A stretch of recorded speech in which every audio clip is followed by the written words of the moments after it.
Okay, we're in another Jeep here. We're a 2012 Liberty. Customer's complaint is no heat. I just drove the vehicle about 6 miles, got it up to fully operating temp, was checking a suspension concern they had also. Noticed there was a check engine light on. This thing has 90,000 miles. First thing I did was a full scan on the system. The code was for an evap leak small. We'll address that with the customer, see if they want to deal with it. We had no codes in the HVAC module. So I'm going to go through, this should be really quick, should be really fast. I'll go through what I normally do on something like this. I mean, I have my suspicions because it's a 2012 Liberty, so kind of have an idea where we're heading. So I pulled codes, no codes relevant to our concern.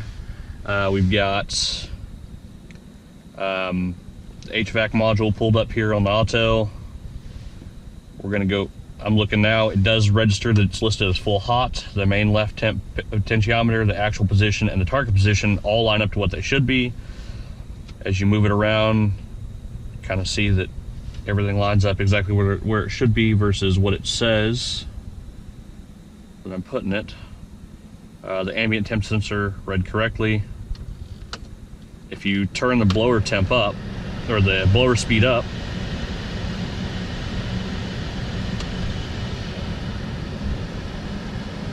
I don't know if you can hear that on the camera, but you can definitely tell there's a difference in the airflow, which tells me the door's actually moving. So not only is the actuator moving, it's not like the door's stripped out and it's just giving me actuator readings that are correct, but instead the door's actually moving. So and the temp, we've got out the gauges here. Let's see if we can.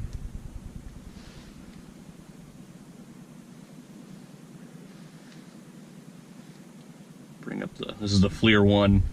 It's just a thermal imaging device that attaches to your phone. So if we get the temp coming out here,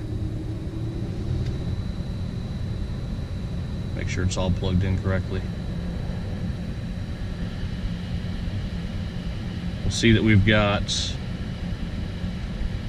90 degree on the passenger side. The driver's side's about 86. So that is what we've got there. And you can see, imaging wise, the passenger side is a little hotter than the driver's side. It's our first indication that we have either a coolant flow, coolant level, or a heater core restriction problem. So let's take a look at the heater hoses on the outside of the car real quick.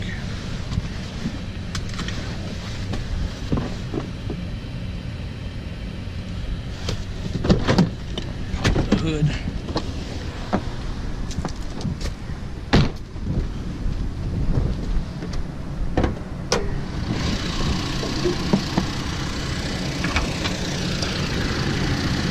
To the touch, they feel about equal. Of course, that's not anything like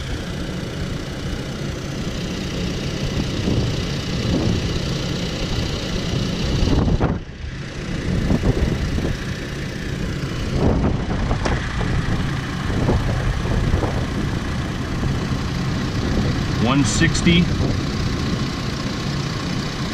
$185.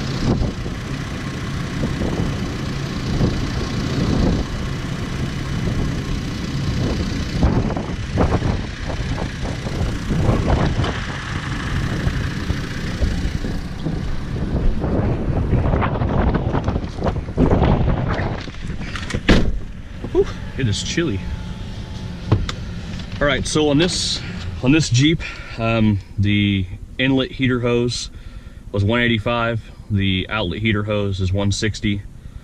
That's a 20 degree temperature drop across the heater core, which actually isn't too far off of what I normally see on these, but they are a parallel flow heater core, which makes them difficult to flush.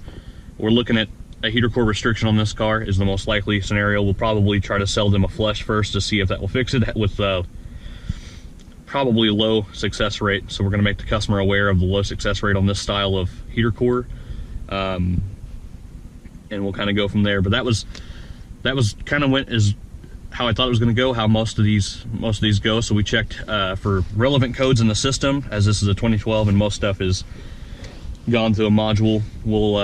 We checked HVAC controls to ensure that they functioned as they were supposed to, along with it's kind of a rudimentary test, but listening for the blower speed to change as you change the temperature actuator kind of let us know that the door was actually moving. Now it's possible there could be an obstruction in there that's not allowing a full close or full open, but if that was the case, more than likely we'd see that on our actuator counts, our actual position, because it does register full hot, full cold,